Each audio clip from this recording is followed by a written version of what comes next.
Hello tout le monde, bienvenue dans ce nouveau podcast. Alors aujourd'hui, je vous préviens tout de suite, ça ne va pas être fun. Bon, je vais quand même forcément rire. Je vais quand même forcément... Voilà, je me connais. Il va falloir que je passe par des moments comme ça. Mais je vais aborder quelque chose de vraiment compliqué pour moi. Et si j'en parle là, maintenant, tout de suite, et que je choisis pas un autre moment et tout ça, c'est parce que je sors d'une séance avec ma psy et là on a vraiment mis le doigt sur quelque chose de très important. Et il faut savoir que moi je suis suivie par une psychologue depuis très longtemps maintenant et avec le temps c'est difficile d'avoir encore des instants où on a l'impression d'avoir libéré quelque chose, d'avoir touché quelque chose. C'est pas évident. J'ai eu l'impression que ces dernières années, j'étais vraiment en plateau depuis un moment et que voilà, il y avait des petites choses qui bougeaient à droite à gauche, mais rien de vraiment fondamental au point de me transformer.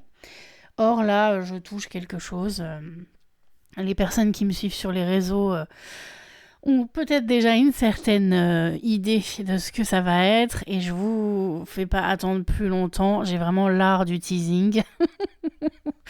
Je vous fais pas attendre plus longtemps. On va parler de harcèlement. Bon, je risque de pleurer. Hein. Ne m'en voulez pas. Parce que là, pour l'instant, j'ai toujours le masque, j'ai le sourire, j'ai le rire, j'ai tout ce que vous voulez, mais on va rentrer dans les choses profondes. Et en fait, je suis sortie de ma séance psy avec ma thérapeute qui me dit que pour la prochaine fois, ça serait bien de soit écrire, soit parler, soit carrément écrire un livre, ou peu importe en fait la forme que je veux, c'est à moi de choisir. Mais voilà, il faut que j'en parle. Enfin, disons qu'à la fin de la séance, elle m'a demandé quelle était la suite, qu'est-ce que je pense qu'il faut qu'on fasse après. Et moi, ce que j'ai dit, c'est que là, il fallait que je pose les choses sur la table. C'est-à-dire que j'ai déjà évoqué, je me suis trompée quand j'ai mis ça sur Instagram, j'avais déjà évoqué le harcèlement avec ma psy, mais c'était de la surface. J'ai vraiment dit des choses de surface. Là, en fait, moi, j'ai vraiment besoin de tout dire. J'ai besoin de décrire les situations que j'ai vécues. J'ai besoin de nommer. J'ai besoin... voilà, en fait, j'ai besoin de réparer. J'ai besoin d'être l'adulte pour la Claire enfant. J'ai besoin... j'ai besoin qu'un adulte soit là... pour faire ce qui aurait dû être fait à cette époque-là. Alors c'est pas un reproche envers mes parents ou quoi que ce soit, hein, puisque de toute façon c'est moi à l'ancienne qui les avais suppliés pour qu'ils fassent rien, comme bien souvent dans les cas d'harcèlement. Et ils m'ont écouté et voilà. Et je pense que dans le fond on a eu raison sur le coup de pas porter plainte ou quoi que ce soit. Je sais pas si vraiment ça aurait changé quelque chose. En fait, je dis ça, mais j'en sais rien.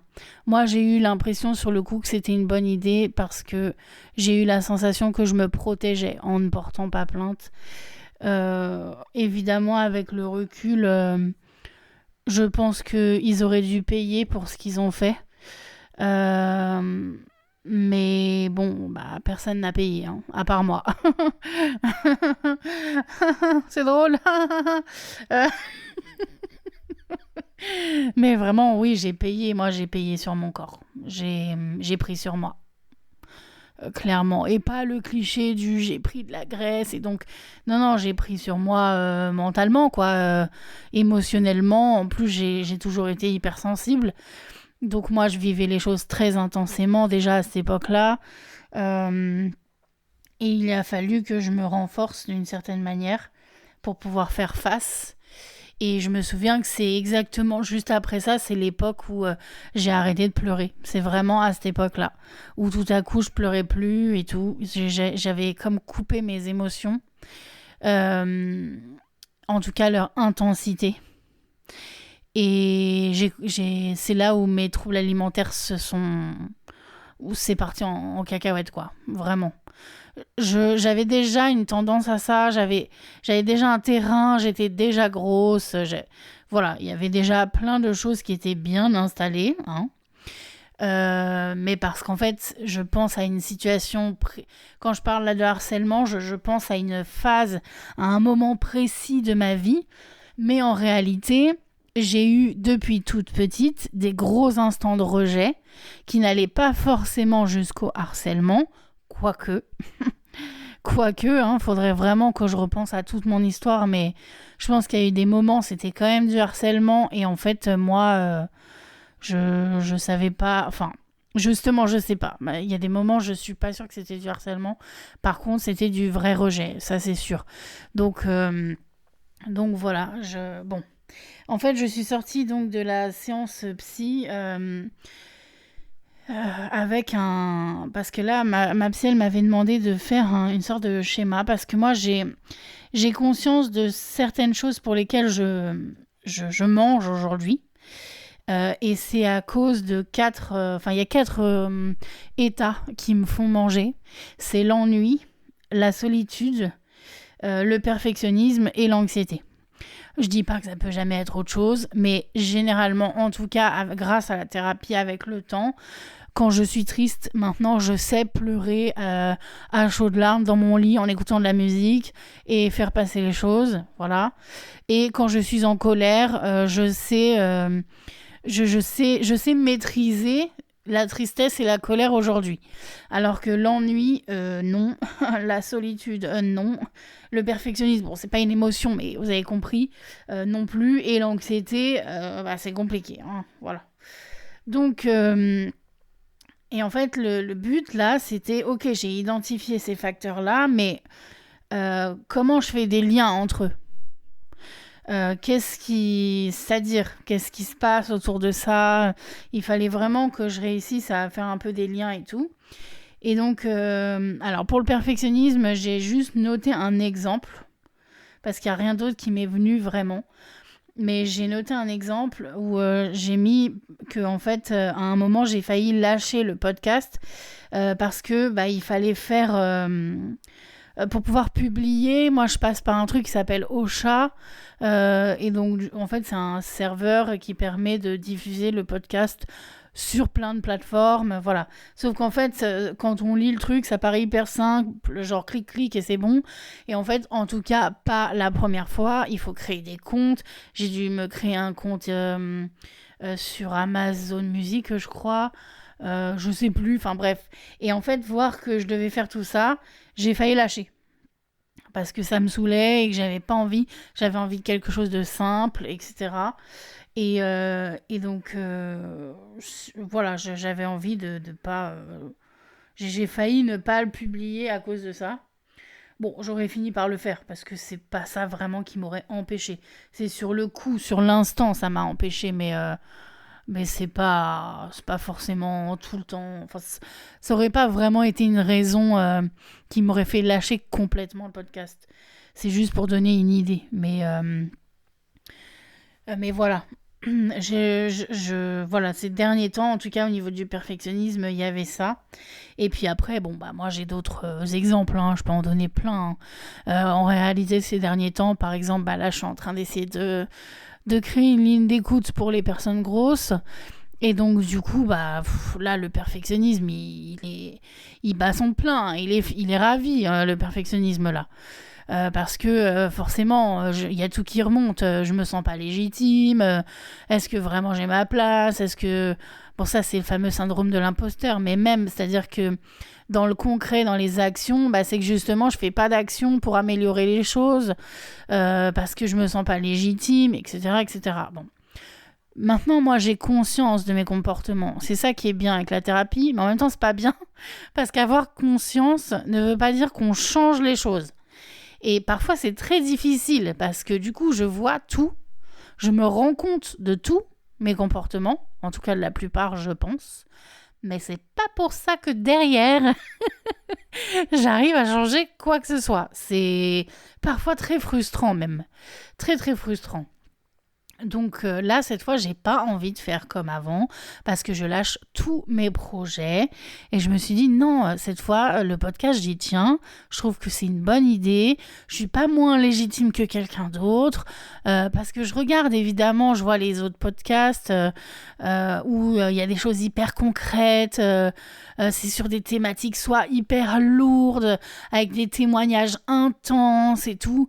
Et du coup, moi, je me dis quoi que moi, à côté, avec mon petit compte, mes petites thématiques comme ça où ça va partir du coq à l'âne, et je vais pas, ce sera pas aussi bien, machin. Et en fait, c'est le genre de truc qui, il y a ça plus toutes les autres raisons qui font qu'en fait, je lâche tout. Je finis par lâcher absolument tout ce que je fais. Sauf que cette fois, ça me tient à cœur. Que ce soit le podcast ou la ligne d'écoute, ça me tient à cœur. Je trouve que ce sont de bonnes idées. Voilà, pour une fois, j'ai envie d'avoir de l'assurance et de me dire oui, je trouve que c'est bien et j'ai envie de me donner les moyens pour que ça fonctionne. Donc voilà, bon, ça c'est le perfectionnisme. Là, je vous lis un peu ce qui me traverse par rapport aux quatre choses que je vous ai dit, donc perfectionnisme, anxiété, ennui et solitude. Mais après, derrière, je vais faire des liens avec le harcèlement, vous inquiétez pas, hein, ça arrive. Alors, pour l'anxiété, j'ai rien noté, mais c'était intéressant justement de voir que je note rien. En tout cas, entre les séances, moi je vois ma psy tous les 10 jours. Donc là, sur les 10 derniers jours, j'ai rien noté vraiment. Et donc je pense que l'anxiété, alors oui, c'est quelque chose que je ressens souvent, mais finalement, c'est peut-être pas ça qui me fait manger. Sauf si je suis dans des gros stress, quoi. Si vraiment j'ai des choses qui me mettent en PLS pour X ou Y raison, là peut-être oui. Mais sinon, ça va. C'est plutôt l'ennui, la solitude et le perfectionnisme qui me mettent dans la merde. Donc bon, l'anxiété, j'ai rien noté vraiment. Après, j'ai noté par rapport à la solitude. Donc en fait, là, c'est plutôt des pensées qui me sont venues en rapport avec ça. Déjà, il y a l'espèce de vide. Voilà, on est chez soi, tout seul. Il se passe rien. On regarde la télé. On regarde tous les soirs la télé. Ras-le-bol de faire toujours la même chose, de pas sortir, de pas avoir beaucoup d'amis, de pas avoir du monde, je dis pas que c'est le cas pour tout le monde, hein, je parle vraiment de moi, mais c'est pas évident. Et donc ce que j'ai noté, c'est pas de sortie. Et c'est quelque chose qui me manque énormément, moi. Ça me manque énormément de ne pas sortir. Parce que, déjà, comme vous le savez peut-être ou pas, je vais le redire pour certaines personnes, pendant des années, j'ai été enfermée chez moi parce que je pouvais plus bouger à cause de mon corps, mais j'avais pas encore le fauteuil roulant, donc je faisais pas de sortie, quasiment pas, c'était vraiment très dur. Je me souviens d'une fois où je suis allée au cinéma avec mon petit frère, c'était horrible, genre, ça ne valait pas le coup. D'ailleurs, on n'a pas réitéré derrière, de faire tout ça pour aller voir un film, quoi. Qui était même pas ouf, en plus, c'était le dernier Matrix, là. Enfin bref, donc il y a ça. Après, j'ai mis peu d'amis. Et après, j'ai mis je vais finir seule et je ne connaîtrai plus l'amour. Et c'est des choses qui sont vraiment souvent en moi. J'ai souvent cette sensation de voir la vie des autres évoluer, de les voir passer d'amour en amour, de personne en personne, de construire des choses, de s'arrêter, tout ça. J'ai l'impression de voir les gens évoluer dans leur vie, même si parfois il y a des moments où ça va pas et des moments où il y a des hauts, des bas et tout, il n'y a pas de souci. Et moi, j'ai l'impression qu'en fait, je ne suis que spectatrice de la vie des autres. Et que j'ai pas ça pour moi, en fait. J'ai vraiment la sensation que ma vie, ça fait des années qu'elle s'est pas arrêtée parce que je suis vivante, mais qu'elle s'est stabilisée, qu'elle est devenue plate, et qu'elle est plate depuis tellement longtemps. Et puis même, j'ai envie de dire, au-delà de ça, vraiment ce sentiment que la vie existe pour les autres et que je ne suis que spectatrice, c'est depuis très très très longtemps, depuis bien avant les moments où j'étais mobile. Je veux dire, déjà quand j'étais mobile, j'avais cette sensation-là, que moi, vu qu'à cette époque-là, je ne m'autorisais pas, vu que j'étais vraiment très méchante envers moi-même à cette époque. Je me détestais, tout ça, donc je ne m'autorisais pas à cette époque-là, même si j'étais mobile et tout. Et puis maintenant, c'est parce que je ne suis plus mobile que j'ai du mal à vivre des choses, en fait, qui impliquent les autres, mais même par rapport à moi, de moi à moi-même. J'ai du mal à sortir, j'ai du mal à... Et puis là, maintenant, je peux plus conduire, donc... Enfin, vous voyez, c'est des cercles vicieux, c'est compliqué. C'est compliqué. Mais donc voilà, j'ai cette espèce de sentiment que les rares fois où j'ai eu des moments où on s'est intéressé à moi, c'était vraiment le coup de bol, quoi. C'était le coup de bol parce que ma situation elle est lourde. Et donc faire entrer, déjà de moi-même, faire entrer quelqu'un dans ma vie aujourd'hui, c'est compliqué parce que je sais que je vais faire subir à l'autre. Mais après, quand je dis ça, ma psy, elle s'énerve. Parce qu'elle dit non, mais Claire, les gens, ils vous choisissent. Enfin, c'est un choix. Ils savent. Enfin, ils rentrent dans ma vie en conscience, quoi. Voilà, surtout que je mens pas, moi. Je dis les choses, hein. Donc, bon, c'est pas ce que je dis au premier message. Mais je le dis très vite parce que je veux pas que la personne se sente piégée ou je ne sais quoi. Enfin, voilà. Je me cache pas, quoi. Donc bon, donc ça c'est par rapport à la solitude. Et ce que j'ai le plus développé, c'était par rapport à l'ennui. Où là j'ai mis, donc pareil c'est des moments ponctuels, hein, c'est des exemples, mais j'ai mis je regarde la télé depuis 3 heures, je m'ennuie, j'ai trop mangé donc je ne peux plus continuer car j'ai mal au ventre, donc j'ai conscience de mon ennui plus de ma solitude. Parce que vu que je mange plus, donc que je n'occupe plus mes mains ou quoi que ce soit d'autre, j'ai conscience en fait de ce qui se passe à l'intérieur de moi et ça m'a fait comme une sorte d'image où je ressens la solitude et en fait j'ai qu'une envie, c'est que et l'ennui en même temps en fait, parce que les deux sont très liés finalement, hein. J'ai qu'une envie, c'est que ça sorte de moi, que voilà, que je fasse comme un mouvement qui permette que cette sensation elle se dégage de mon corps. Or ça fonctionne pas, hein. Voilà, c'est bien dommage d'ailleurs. Mais en fait c'est bloqué, voilà, c'est bloqué, ça sort pas, voilà. Et en même temps c'est difficile que ça soit autrement si la situation ne change pas, si mes comportements ne changent pas. Pour que je ne m'ennuie plus, justement, j'ai identifié que, alors je l'ai noté après en fait, je sens tout ça. Par contre, je fais rien d'autre que regarder la télé. Je sais pas quoi faire, donc j'enchaîne entre la télé, les jeux sur mon portable pendant que je regarde la télé, et je suis aussi sur les réseaux pendant que je regarde la télé, et en fait j'alterne un peu entre ces 3 trucs-là, alors qu'en fait ça ne me satisfait pas. Dans le fond, je ne suis pas satisfaite. Je dis pas que je veux bannir la télé. Quand je dis la télé, je parle de regarder un film ou des trucs comme ça, hein. C'est pas forcément la télé, les chaînes hertziennes, hein. C'est Netflix ou Prime ou peu importe. Et en fait, c'est pas que je veux bannir. J'aimerais toujours les films et les séries télé. C'est juste que là, c'est plus j'aime donc je regarde. C'est je regarde pour combler le temps parce que sinon je me sens seule et je m'ennuie. Mais le truc, c'est qu'en fait, ça ne comble pas vraiment puisque regarder pour regarder, ça ne m'aide pas. Je m'ennuie quand même. Donc du coup, vu que je m'ennuie quand même, j'essaie de trouver d'autres manières de combler. Donc je joue en même temps, je suis sur les réseaux sociaux en même temps et je mange en même temps. Et donc en fait, même comme ça, je continue de m'ennuyer. En fait, ça n'aide pas. Alors si la nourriture, ça aide. Sinon, ça fait longtemps qu'il n'y aurait plus. Voilà. Mais du coup, voilà, je suis dans cette espèce de cercle, voilà. Et du coup, comment on en vient au harcèlement ? Eh bien, j'arrive. Ça fait déjà 19 minutes que je parle et j'ai toujours pas parlé de harcèlement. Allons-y. Donc en fait, alors, c'est parce que ces derniers temps, le harcèlement... déjà, j'ai vu une pub à la télé. Ensuite, j'ai entendu parler de harcèlement parce que je regarde la Star Academy et il y a eu une chanson qu'ils ont faite par rapport au harcèlement. En fait, j'ai eu l'impression que ces derniers temps, le harcèlement, il était pas mal présent, là. Et du coup, ça m'a fait repenser aux situations que j'ai vécues. Et en fait, d'un coup, mais vraiment d'un coup, c'est monté. Et je me suis dit, mais ouais, mais là, le harcèlement, c'est trop lié à ça, en fait.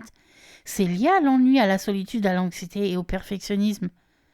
Et ma psy, en fait, elle m'avait dit, ok, il faut identifier un peu ces 4 choses-là, mais maintenant, il faut essayer de faire des liens, surtout. Et j'arrivais pas à faire de lien. Bon, à part l'ennui et la solitude, c'est très proche. Mais je me disais, je vois pas trop. Enfin, j'arrivais pas, c'est compliqué. Et ça m'est venu d'un coup. Vraiment d'un coup, je me suis dit, mais harcèlement de ouf, en fait. Alors, je m'explique. Parce que c'est pas le harcèlement, c'est pas parce qu'on m'a harcelé que je suis de... Enfin, bah si, justement. Mais bon, je m'explique. Ça va aller plus vite. Alors, en quoi le harcèlement, il est lié au perfectionnisme ? Bah, parce qu'en fait, pour pas qu'on me fasse de reproches, pour pas qu'on me harcèle davantage, je suis devenue parfaite. Et donc, je suis devenue parfaite. Alors, évidemment, personne ne peut être parfait. Même en étant le plus parfait possible, on peut quand même déplaire à des gens. Je veux dire, rationnellement parlant, ce truc-là ne tient pas. On est d'accord. Mais là, on est dans l'émotionnel. On est dans le trauma.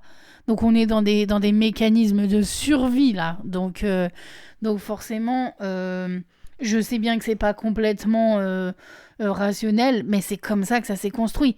C'est-à-dire que j'ai décidé de devenir lisse, de devenir plate, de très peu parler.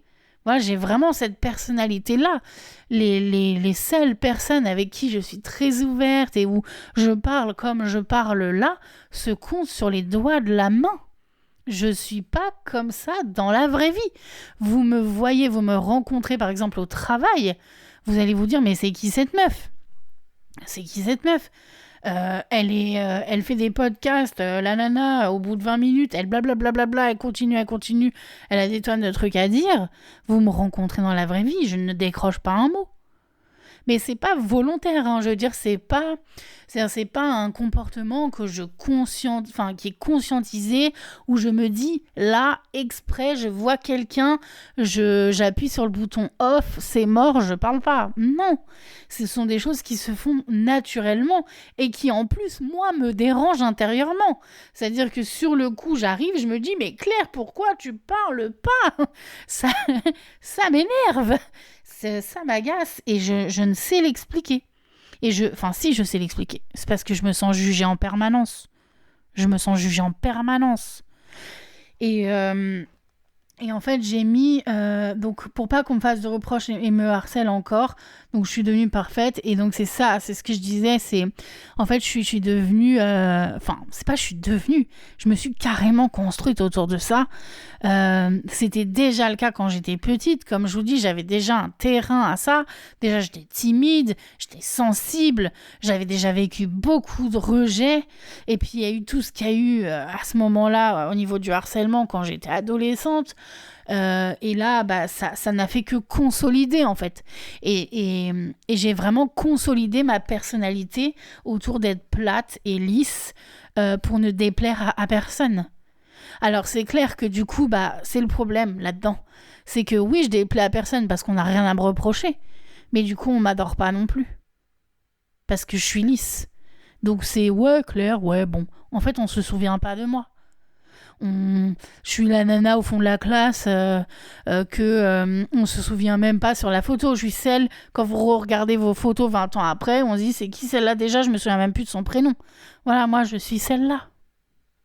Alors pas pour tout le monde, heureusement j'ai des amis et elles vont être... ça va pas leur plaire que je dise ça. Mais voilà, on va dire que c'est une tendance. Voilà. Ça veut pas dire que c'est comme ça avec tout le monde, mais c'est une tendance. Alors après, par rapport à l'anxiété, comment je lie l'harcèlement à l'anxiété ? En fait, j'ai de l'anxiété à parler à de nouvelles personnes. J'ai du mal à me faire de nouveaux amis. J'ai même du mal à maintenir les liens avec les personnes que je connais déjà. Parce qu'en fait, j'ai peur qu'on me trouve bizarre. J'ai peur qu'on se moque de moi. Donc, je suis dans une anxiété. J'ai peur d'aller parler aux autres. J'ai peur de me livrer. J'ai peur d'être moi-même. Je ne sais pas être moi-même. D'ailleurs, je suis même pas sûre que je sais ce que c'est être moi-même. Parce que je suis tellement lisse et plate depuis tellement longtemps que je sais même pas. Après, c'est pas vrai. Je veux dire, j'ai ma personnalité, j'ai des opinions, mais c'est juste que, en fait, je vais pas les dire. Si je sens que la personne, elle pense comme moi, je vais dire, voilà, machin. Mais si en face, je sais pas trop, en fait, je vais pas m'affirmer. Voilà, c'est ça, je ne vais pas m'affirmer. Je vais préférer ne rien dire plutôt que de m'affirmer parce que c'est trop dur pour moi de m'affirmer, en fait. C'est trop dur de subir le courroux, quoi. C'est-à-dire le regard. Et en même temps, comment on peut me le reprocher, quoi? Parce que, enfin, je dis pas qu'on me le reproche, mais c'était plutôt un questionnement, comment dire, c'est une question rhétorique. C'est-à-dire que, en même temps, j'ai été rejetée toute ma vie, soit pour mon corps, soit parce que justement j'étais trop sensible, soit parce que j'étais trop timide, donc j'étais pas comme les autres. Donc j'ai toujours été jugée négativement. Genre, j'ai très peu de souvenirs où ça s'est bien passé avec les autres. J'ai eu des amis, je dis pas, mais j'ai eu des amis, et genre, il y a des moments où je me suis connectée avec des personnes qui se foutaient littéralement de ma gueule, où je retournais même vers eux en m'excusant de choses que je n'avais mais pas du tout faites. Ou en fait, c'est eux qui auraient dû s'excuser. Et pour ces personnes-là, d'ailleurs, qui m'ont harcelée, de nombreuses fois, je suis retournée vers ces personnes en m'excusant de nombreuses fois en disant « Ouais, je suis désolée, est-ce que je peux rejouer avec vous, machin ?» alors que je n'avais littéralement rien fait du tout. Mais la solitude était telle, c'était tellement dur à vivre d'être enfermée chez moi pendant genre 1 semaine ou 2 pendant qu'ils allaient jouer et tout. C'était tellement dur d'être toute seule que en fait, j'y retournais. Et en fait, je me suis manqué de respect à un niveau phénoménal. Et de nombreuses fois. Puis après ça aussi, je l'ai construit derrière. J'ai eu des amitiés, j'ai rencontré des personnes où je me suis manqué de respect, que ce soit dans l'amitié ou dans l'amour. Enfin, vraiment, il y a des moments, c'était chaud, quoi. C'était vraiment chaud. Donc bon, voilà, c'est vraiment... c'est bon. Enfin, je bifurque encore là quand je parle de manque de respect, même si c'est vrai, c'est un des trucs que j'ai noté après. Mais bon, donc on va reprendre sur l'ennui et le lien avec le harcèlement et tout. Donc déjà pour l'ennui, j'ai noté ça, je ne sais pas quoi faire de moi-même en fait. Il y a ce que je vous ai dit, voilà, sur la télé, les jeux, tout ça, voilà. Et puis donc derrière, parce que moi j'ai envie de solutionner. Moi, j'ai envie de changer aujourd'hui. C'est bien tout ça, c'est bien de comprendre, c'est bien... Mais au bout d'un moment, il faut qu'il y ait des actions aussi. Donc, j'essaye de solutionner. Et derrière, j'ai mis, c'est quoi une journée avec peu d'ennui ou de solitude. Donc, j'ai mis un peu, c'est rien. Parce que ça me dérange pas parfois de m'ennuyer un peu. Je veux dire, on peut pas être 100% dans l'action totalement tout le temps. Donc, genre un peu de télé le soir après une journée bien remplie, ça me va même. C'est voilà, et de la solitude quand on a été pas mal stimulé, c'est même cool. Ça, et c'est même nécessaire pour moi parce que justement si par exemple à l'inverse je suis surstimulée, que j'ai vu du monde machin et tout, j'ai besoin de mon calme derrière. Je suis introvertie, donc j'ai besoin c'est comme ça que je recharge mes batteries. J'ai besoin d'être seule, j'ai besoin d'être tranquille, j'ai besoin d'avoir cette espèce d'espace où voilà, moi je ne recharge pas mes batteries en étant avec d'autres gens. C'est pas du tout... Non, moi, ça me décharge littéralement. Voilà. Donc, j'ai besoin de ce moment derrière. Donc, après, j'ai mis, OK, bon, alors, comment on s'ennuie, mais qu'un peu, ou de façon gérable. Donc, après, je me suis trouvé des solutions. Est-ce que vraiment ça a fonctionné ? Je ne sais pas. Mais bon, voilà, j'ai noté ça. J'ai mis un projet sur lequel je progresse dès que j'ai rien à faire. Donc, justement, quand je m'ennuie, je peux travailler sur ça. Et donc, là, en ce moment, il y a le podcast et la ligne d'écoute. Voilà. Et quand je m'ennuie, et c'est plutôt souvent, je peux travailler là-dessus. Je peux avancer là-dessus. Après, j'ai mis en faisant du sport. Sinon, je peux garder le lien avec mes amis de façon quotidienne et pas lâcher le lien tout le temps. Parce qu'en fait, très souvent, je lâche le lien. Et quand je dis je lâche le lien, c'est que, par exemple, je vais pas donner de nouvelles pendant des mois. J'ai certaines copines, on se donne pas de nouvelles pendant des mois. Alors, peut-être qu'elles, de leur côté, ça leur va. Je sais pas. Mais moi, je sais que de mon côté, je le fais pas par envie. Je le fais parce que, en fait, je me sens illégitime parfois. J'ai peur de déranger les autres. Et puis, j'ai peur d'être dans la manipulation. J'aurais trop peur d'être ce genre de meuf qui, je me sens seule, donc du coup j'appelle les autres. Mais donc en fait, du coup, j'appelle pas les autres parce que j'ai envie d'être avec les autres, mais parce que c'est pour combler ma solitude. Et moi, j'ai pas du tout envie d'être cette personne. J'ai pas du tout envie, et j'ai vraiment peur de ça. J'ai pas envie de ça, quoi. Alors après, apparemment, c'est con. D'après ce que j'ai compris, c'est con. Parce qu'on est tous un peu comme ça. On peut avoir des moments où on se sent seul et c'est pas grave d'aller vers les autres dans des moments comme ça. Ça veut pas dire qu'on manipule les autres. Mais vous voyez, il y a cette espèce de truc où moi, j'ai peur d'être là-dedans, j'ai pas envie d'être là-dedans, j'ai pas envie d'être le genre de personne qui fréquenterait des personnes pour fréquenter des personnes, parce que comme ça, moi, je sais pas, je me sentirais hyper égoïste en fait, hyper égocentrée, et j'ai pas envie. Donc je sais pas, il y a cette espèce de truc chelou chez moi là, où j'ai peur de combler mon temps en voyant des gens que j'ai pas vraiment envie. Enfin, c'est pas ce que je fais justement, j'ai pas envie qu'un jour ça m'arrive. Et donc du coup, il y a plein de fois où je préfère rester seule, même si je m'ennuie grave, plutôt que l'inverse. Et il y a plein d'autres fois où j'ai envie d'aller vers les autres, mais où je le fais pas parce que, je sais pas, je me sens pas légitime, j'ai peur de déranger, comme j'ai dit. Voilà, Et puis aussi, pas construire de lien, ça fait que, on peut pas vous détester aussi, quoi. C'est plus facile de bien s'entendre avec des gens qu'on voit pas souvent. C'est dur, hein, franchement. Là, je m'écoute, je me dis, waouh, qu'est-ce que je me suis infligé, quoi. C'est ouf. Mais bon, j'en avais pas forcément conscience non plus. Puis c'est pas là pour rien. Hein. Je m'en veux pas. Par contre, je ne m'en veux pas. C'est compréhensible au vu de ce que j'ai vécu. Donc après, j'ai mis un truc que je pourrais faire, c'est sortir un peu de chez moi, même si c'est juste pour faire un petit tour de temps en temps. Parce que, j'ai tendance aussi à m'isoler chez moi. Par exemple, j'ai mon fauteuil. Alors certes, là, j'ai plus ma voiture, donc je peux pas bouger je ne sais où. Enfin, j'ai ma voiture, mais je peux plus la conduire. Voilà. Mais ça n'empêche pas que je pourrais, je sais pas, aller tous les 2-3 jours à la boulangerie ou ensuite je pourrais aller au Truffaut à côté de chez moi. Alors bon, je vais peut-être pas aller à Truffaut toutes les semaines, quoi. C'est ça le truc aussi.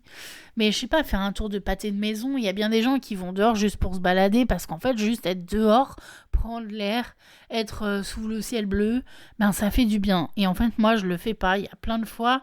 Là, par exemple, cette dernière semaine, il y a 3 fois où j'ai voulu sortir et en fait, j'ai pas réussi. J'ai pas réussi. Et le problème, c'est ça, c'est que plus je m'isole et plus j'ai du mal. Enfin, c'est logique aussi, en fait.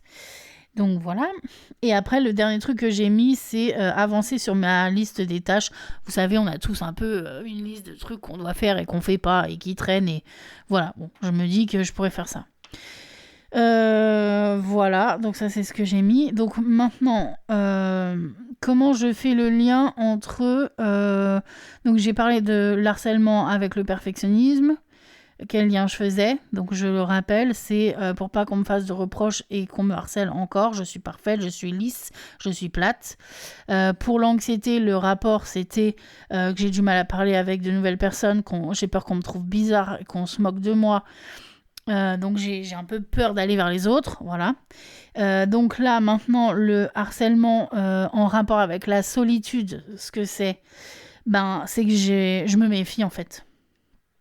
C'est ça le rapport avec la solitude, c'est que je me méfie, donc en fait j'ai tendance à m'isoler. Je me méfie parce que j'ai vécu des choses qui ont été difficiles.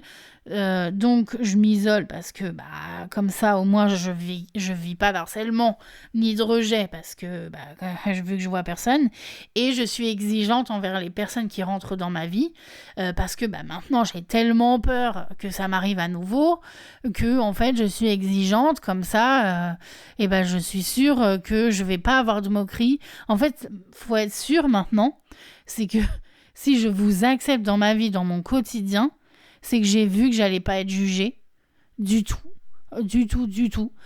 que j'ai vu que j'ai compris quel genre que j'allais pas avoir de remarques, pas avoir de reproches.